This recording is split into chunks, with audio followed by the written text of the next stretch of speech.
大家好，咱们今天去 Trent River 看一看。Trent River 是安大略省东南部的一条河流，从 Rice Lake 流入安大略湖的昆蒂湾，是通往乔治亚湾的 Trent Severn Waterway 的一部分。这条河长90公里，距离多伦多约2个半小时车程。Trent River 评分4.5，主要鱼品有大嘴鲈鱼、小嘴鲈鱼、玻璃梭鲈、白斑狗鱼、盐炖鲈、太阳鱼、北美狗鱼等，属于渔业管理区17区和20区。岸钓地点：北纬44度6分10.8，西经77度34分22.1。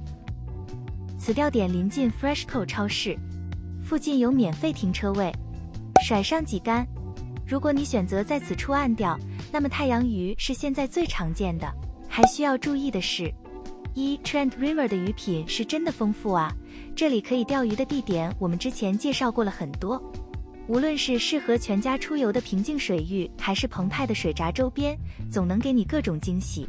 我的愿望就是能够陆陆续续探索与挑战 Trent River 大大小小的钓点，但愿今年能完成几个。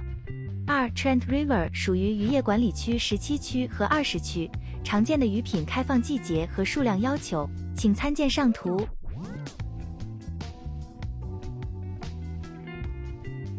与此处相关的法规要求还有在 City of Kent West 的 Trent River， 以 Lake Ontario 以北的第一座水坝往下游方向至 Dundas Street 桥的南边，以及 Trent Canal 第一水闸往下游至其与 Trent River 合流的地方，于4月1日到5月首个星期六前的星期五禁止钓鱼。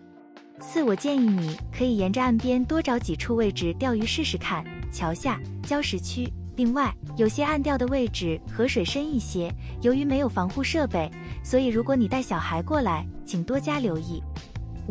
这个钓点我个人认为是更适合船钓的。